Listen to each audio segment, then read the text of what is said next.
Morning, everyone. Welcome to episode 25 of the Help Me to Parent live coffee morning, where we answer your parenting questions. I hope everybody is keeping well. It's a nice morning here in Drogheda.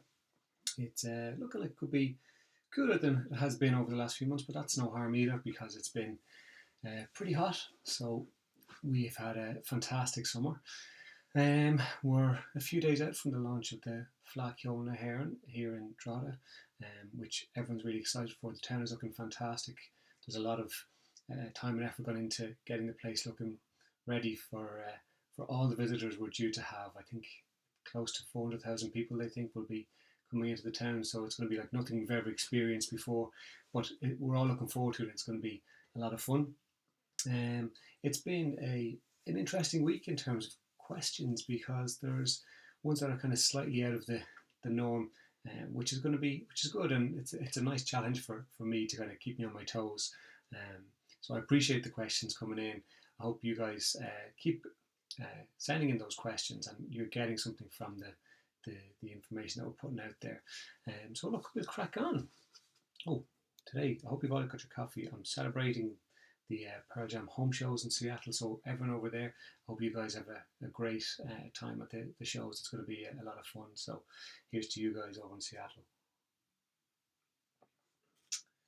Alright, let's get into it. So I have a wonderful little 8-year-old boy who is great fun and generally really well behaved. I've started to notice a few euro going missing here and then from purses and wallets and stuff, and finding unexplainable sweet wrappers in the bedroom as well as small toys in the house that we definitely haven't bought for him. It looks like he's stealing a bit of money. How do I deal with this in the right way? Yeah, the old stealing. It's something that I think probably most parents probably experience in some small way, where your child might borrow something from a friend, or there might be the odd euro or 50 cent that kind of gets lifted from where it might be. And I think the first thing is it's about not overreacting, because it is a normal thing for kids to do. It's just they're learning. You know, they don't know what stealing is necessarily. They don't know what taking something that isn't theirs, what the impact is. So what I would say is, the first thing is don't overreact. You know, it's not, your child's not telling you that they're going to be a thief for the rest of their lives. They're not going to be going out and stealing everything around the place, unless we don't teach them that it's not okay. So the first thing first is we don't have to overreact. It's every kid picks something up that maybe isn't theirs. So what I would do is I'd sit down with your son and say that you've noticed that things have gone missing and there's extra toys maybe knocking around the house that weren't there before, or there is the sweet wrappers and stuff like that weren't there. You might get I don't know whose they are, or a friend gave it to me, or whatever it might be. But it's just about having the conversation around. We don't take things that don't belong to us. So unless it is something that is definitely yours, we don't take it. And if this is going to continue, then we will look at maybe putting a consequence in place because of it. So it's not something big. It's something you just monitor and keep an eye on. And then what I would say is, and some parents have said to me they've done this in the past, where they will test their kids to see have they got it. Or so, you know, maybe leaving a couple of euro out somewhere where there's a chance it might get picked up. I don't think that's really fair. I know adults who do it, who try to catch their partners out and you know, stuff like that, and see if they pick up on things. And why do that? What is the point? All it's going to do is anger you, and it's going to, it creates a mistrust there, because we don't know if we can actually trust what's happening, and you don't want that with your child, that mistrust. So I wouldn't test your kids to see if they've got it, to see if they might steal something, because what are you going to do with that information? So if the €2 does go missing, are you going to go and say, right, that's it, there's a consequence because you took that €2, when you've put it there to see if they will take it or not? Personally, I don't think it's particularly fair, and I wouldn't encourage doing that. Have the conversation, sit them down, and just explain that it's not okay. And you may have done this in the past. And like, kids aren't robots. They don't just get it the first time we tell them. They're going to make mistakes over and over again because that's what adults do. Adults make the same mistakes over and over. How many adults do you know out there who go out every weekend or every second weekend and then come back and say, I'm never drinking that much again? And then they do the next weekend. It's just part of who we are. So what I'd say is you may need to do this over time and you may need to put consequences in place, but make sure that they are not over the top or, consequences that you can't actually implement, where you're taking maybe a tablet away from them or sending them to bed early for 2 weeks when they've taken €1. It all depends on how serious you see it, and I do think it is serious, but it's something that's easily nipped in the bud. And a lot of consequences, I will always say, they only have to be small to work. They don't have to be massive, extreme, over the top. Sometimes the smallest consequences will get your kid to click into gear. So sit down, have a conversation with them, tell them it's not okay, tell them there will be consequences if it happens again, and just monitor the situation. Okay.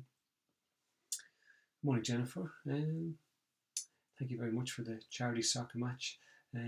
For those of you who don't know, we had a charity soccer match here to raise money for a local girl who's in hospital, Hannah the Warrior Princess. Please check out our Facebook page to see a bit more information about her. But we're looking like we're going to raise a nice amount of money from it. Hopefully we'll have the final amounts in here by the end of the week, I'm hopeful. So it's nice to be able to take part in something and try to organise something for somebody else. Get your kids doing that. There's a little small one for you. Okay, next one. My mother-in-law is constantly calling round to our house. She lets herself in, constantly corrects me in front of my children, gives them treats when I say no, and generally makes me feel like a bad mother and wife. My husband buries his head in the sand and says there's nothing he can do about it. It's putting a real strain on our marriage. Have you any advice on how to make things work? I'm sure, there's a lot of people out there who will empathise with this issue. It is very difficult because, we want our family members and our extended family members to have access to, our children, to be able to play, take them out, and to feel comfortable within our homes. But it's also something that we need to maybe put boundaries in place about, because your home is your home, and you didn't marry your partner's family. You married your partner, and his family just come along for the ride.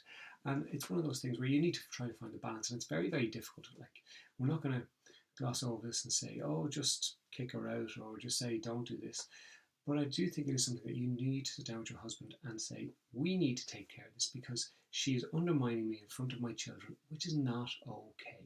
Now, you need to look at what can you cope with. So can you cope with the fact that she lets herself into your house? If you can't cope with that, well, then maybe you need to take away her key, or get him to have a conversation with her where she's not able to just come in, that she has to contact you before she calls around, which is, in my opinion, just common respect. When it comes to people's homes, maybe there might be days where you don't want to see people, where you just want to lock the front door and have a nice little family day where you don't have to engage with anybody else. You don't have to get washed, you don't have to get changed. That's okay too. So it is important that you do put a boundary in place where it's acceptable for you. Now, the calling in may not be as big an issue for you. Maybe the bigger issue is that she is undermining you in front of your children, or she is correcting you in front of your kids, and that's not okay, because you are the parent, and there can't be a hierarchy where granny is the main, I suppose, the head of the house when it comes to your kids' viewpoints. You need to be the one who is, or you and your partner need to be the ones that your kids look up to and say, well, they're the ones in charge, not granny. So look, we've had this conversation about grandparents in the past, and they are fantastic supports, fantastic helps. And, for most of us out there, we'll all say that, the grandparents, we'd be lost without them, absolutely lost without them. And, it's great that our children have fantastic relationships with their grandparents, because that's really important too. And it's a different relationship, which is good. But at the same time, when it comes to boundaries, it's really important that we have are set boundaries and that they are followed through as best as possible when it comes to grandparents. It's not going to happen all the time. It's not going to be where they will follow everything to the letter of the law, because that's just the way life is. So what I would say is you need to sit down with your husband. You need to sit with him and go through the issues. So what is it that's actually really, really frustrating you the most? What are the things that you might do about it? Talk about your feelings. What is it about it that really upsets you or annoys you or frustrates you? Let him know your emotions. It's important because he can't take that away from you. It's, your feelings are your feelings about the situation, and that's real for you, so it needs to be dealt with. And I would certainly say, look at what you might do together about it. Now, he may want to bury his head in the sand and say, well, can you not talk to her? But she is his mother, and he has to take that responsibility. If he's not willing to do that, well, then that's another conversation for you guys to have. And maybe you do feel more comfortable saying it to her yourself and saying, this is the boundary. And it doesn't have to be in an aggressive or, I suppose, strong manner. It can be in a kind of a very relaxed way. Take her out for coffee, take her out for a cup of tea, whatever it might be, and just say, look, I want to clear this up because it's just frustrating me and it doesn't need to, so we can sort this out. And then talk to her about what the boundaries are for your kids, why it's important that they see you as the main boundary instigator for right or for wrong. It's the worst part of being a parent in some ways. And then see how that goes. If it doesn't work, well, then there's another conversation to have. And while you don't want to necessarily be getting to a point where you are saying, she's not allowed to come into my house, she's not allowed to see my children unless I organise it. That's the extreme, and hopefully you won't get to that point. But maybe you will need to be willing to go to that level to make her understand that there needs to be a boundary here. It's not okay for you to just come in and then overrule me in my own home with my own kids. So it's a very difficult thing to have, and you don't want to have this strain. It's unnecessary. You probably have enough going on looking after your children. You have enough to deal with in terms of your relationship with your partner and your family home. So try as much as possible to take this from a positive perspective and say, I want to deal with this so we can sort it out so that's not a major issue for everybody. And then see how it goes. But you maybe need to be willing to go to the extreme level where you say, no, there's a break here. She's not coming in for the next week. Nearly like a boundary you put in for your kids.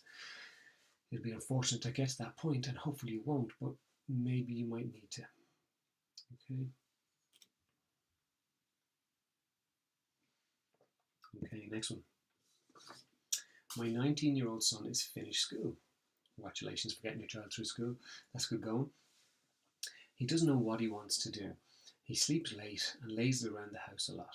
When I talk to him about getting a job, he says he's on it and not to put him under stress.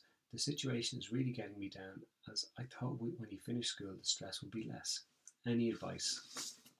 So adult kids are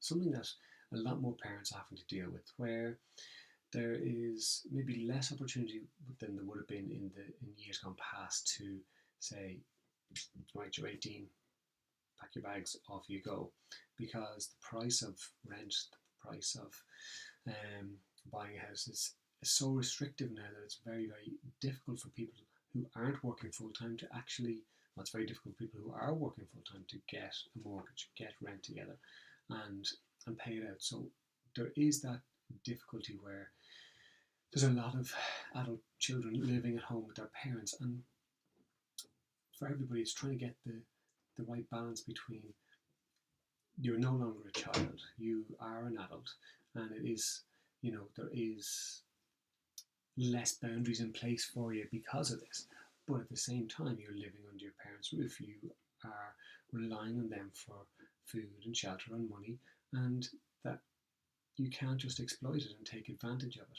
So what I'd suggest is that you sit him down and say, here's your choices. You say you're looking for a job, you haven't got a job. You need to start to look. I will help you as much as possible, but, and give him a time frame. You need to get a job within the next 3 weeks. 2 weeks, 4 weeks, whatever you feel is enough. And if he's not willing to do that, then he needs to start contributing more around the house, where he is working around the house, doing the housekeeping, doing the shopping for the house, whatever it might be, and that you put that boundary in place. Because like, people will give out with the millennials left, right, and centre, that they are lazy, that they want everything handed to them on a plate, and we make out like they just popped out of nowhere and just decided, I'm going to be lazy and I'm going to do nothing and I'm not going to contribute. We're the ones as parents who allow that to happen. We allow that to happen, and we need to take that responsibility to say, well, if the millennials have turned out as lazy kids, which I don't believe they have, but if a lot of people feel they have, that's not their fault. That's our fault for putting them in that position, for allowing them to get away with not doing work without, not going out and earning a living or whatever it might be. So we need to keep that going. We need to step up and go, this is not okay. And I don't care how much stress it puts you under. You need to get a job to start contributing, to start saving, and to start making some sort of plan for yourself, to build a life for yourself without it being where they have to know exactly right now. Because none of us know exactly what we want to do. Well, not many people know exactly what we want to do. And people change. Like, there is no more, or there's very few jobs for life where, I'm going to be a policeman, or I'm going to be a librarian for the rest of my life. We change because we're not the same. Thankfully, I'm not the same as I was 5 years ago, 10 years ago, 20 years ago. God, I would hate to still be the same person I was 20 years ago. So it's one of those things where we need to kind of go, right, you don't need to decide your life path, but you do need to start doing something. You can't just laze around. He's 19, he's finished school, so he's at least had the summer off, if not a year and a half off. He needs to start to do something. And maybe it's a case of you going out and saying, right, well, together we're going to go and get you a job. But you're not doing this anymore. You're not just lazing around. You're going to have to start contributing. Because ultimately, he's going to feel better about himself because he is contributing. He is doing something. He is building up his work experience. Also, look at getting him involved in voluntary work. He's old enough. He can go and volunteer wherever and do whatever. It doesn't matter. Get him doing something, because he needs to start to make a commitment to the people around him, the community around him, where it's not okay to just sit around. You have to make it less comfortable for him, whether it's you going in, waking him up at 9 o'clock every morning or whatever it might be, or 8 o'clock every morning, and tell him to get up out of the bed. Be willing to throw a bucket of water over his head if need be. Drastic measures, or drastic times call for drastic measures sometimes. So what I'd say to you is, look at what you can do, how you can support him. Again, like I said earlier, it doesn't have to be in an angry, frustrated way. Don't do it off the back of you being annoyed. Do it off the back of, okay, sit down. We need to work something out here, because this isn't working at the moment. It's not working for me, and it's not working for you, where you're just lazing around all day. He may say it is working for him, but it's not. It's not working for the family. So you need to sit down and make a plan, and then support him to make that change. And then you need to start looking at, well, you need to find some money somewhere, because you need to start giving us money for light, heat, food, whatever it might be. Now, you don't want to get to that stage, and hopefully you won't have to, but maybe you do. Like, we have to go to the point where they realise that it's not okay. It doesn't matter whether they're 2 years of age or 22 years of age. We need to show them that this is the line. This is as far as you are going to be allowed to go with anything that they're doing. That we're going to put a boundary in place for them, but we have to know that this is the boundary. I will go this far. It's like I spoke about previously. If you've got a child who's breaking the law, you ring the police, you ring the guards. If you've got a child who's hitting you, you ring the police, you ring the guards. Like, we have to do it, because otherwise they will not be able to stop themselves from going too far. So, sit him down in a positive way and work this out. And if he gets up and throws a strop, then you have to start looking at, well, what boundaries do I put in place? You're not lying around this house all day. You're going to have to get up and then go from there. And that's what you need to do. And it's okay to do that. It's absolutely okay. You're the parent. It's your house. At some point, he's going to have to move on. And you're going to try and support him to that as much as possible.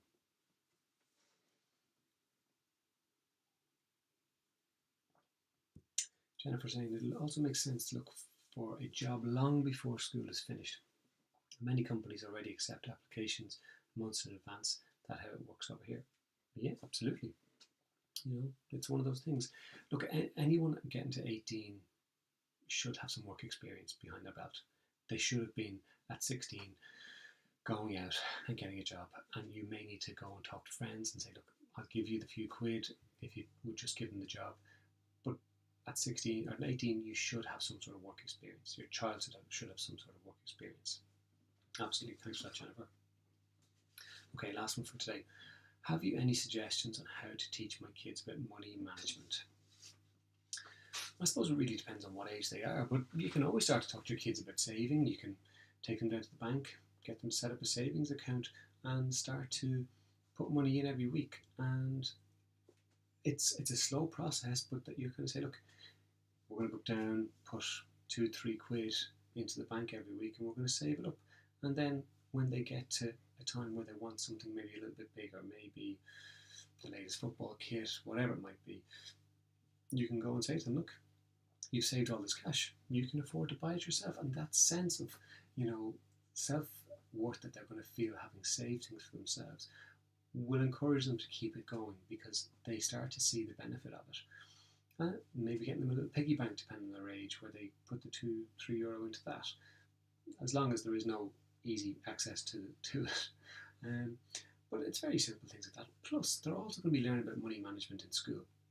So they're going to be taught about what all the coins mean. They're going to be taught about,